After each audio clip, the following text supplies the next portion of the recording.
Halo semuanya, perkenalkan nama aku Maya Piliska Fareva.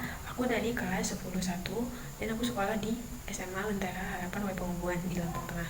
Jadi tujuan aku membuat video ini adalah untuk membagikan refleksi aku mengenai 7 dosa kematian dan juga hubungan Tuhan Yesus Kristus untuk penebusan dosa manusia. Jadi dari ketujuh dosa kematian itu, dosa mana aja sih yang paling sering aku lakukan atau yang paling menonjol dari diri aku. Jadi aku sering melakukan tiga dosa ini, yaitu yang pertama ada berbohong, kedua ada iri hati, dan yang ketiga ada kemarahan. Nah, menurut aku ketiga dosa ini itu sangat sulit terkontrol dari diri aku. Jadi terkadang ada celah di mana aku jatuh ke dosa ini dan berlarut kayak gitu. Jadi gimana ya, disebut kecanduan juga. Jadi ini dosa favorit aku juga kan, kayak berbohong biasanya aku suka bohong sama teman atau ke guru atau ke orang tua. Kalau ke guru aku bilang kayak tugas aku udah selesai, padahal sebenarnya itu belum kayak gitu. Terus kalau iri hati, biasanya aku iri sama teman-teman yang punya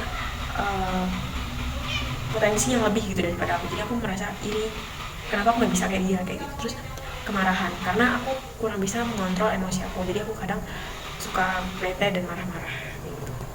Terus karena kan kita kan sering nih melakukan dosa yang ya pokoknya kita sering banget melakukan dosa, karena manusia itu nggak luput dari yang namanya dosa kan. Jadi apa sih hubungan Kristus dengan penebusan manusia? Jadi seperti yang kita tahu, Yesus itu dia kan adalah anak Allah. Dia diutus sama Allah untuk turun ke bumi untuk menebus dosa manusia. Karena ya kita tahu, karena manusia nggak mungkin bisa menebus orang yang berdosa juga, karena manusia itu juga berdosa gitu. Jadi manusia membutuhkan penyelamat di mana orang itu nggak berdosa, seperti itu. Jadi kayak kalau misalnya manusia berdosa menyelamatkan orang berdosa, itu sama aja seperti orang buta menuntut orang buta kayak gitu. Jadi harus Kristus yang datang untuk dia menebus dosa. Terus pasti kita bertanya-tanya kan, kenapa sih harus Kristus gitu yang harus menebus dosa manusia. Dan jadi seperti yang aku bilang tadi, kalau manusia berdosa itu nggak bisa menyelamatkan orang berdosa, jadi kita butuh penyelamat di mana orang itu tuh nggak berdosa kayak gitu. Jadi kayak ya kita udah buta itu sama dosa, dan harus ada orang yang nggak buta untuk menuntun kita ke menuju jalan yang benar kayak gitu. Jadi orang buta itu diibaratkan sebagai kita, dan orang yang nggak buta itu diibaratkan sebagai Tuhan Yesus kayak gitu.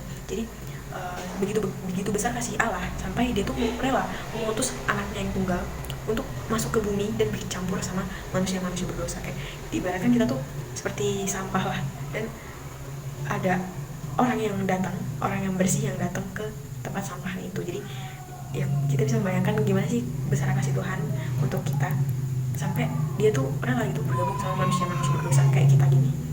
Tapi penyelamatan Tuhan ini memang benar-benar sangat berharga ya buat kita, karena kita nggak perlu membayar apa-apa gitu.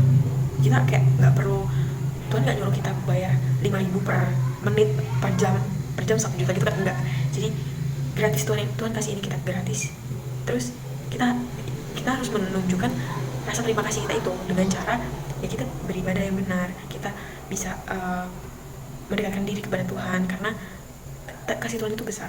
Jadi apapun yang kita lakukan, kesalahan apapun yang kita lakukan, Tuhan selalu menunggu manusia untuk datang lagi kepada dia, karena dia selalu membukakan pintunya untuk kita yang benar-benar datang kepada dia.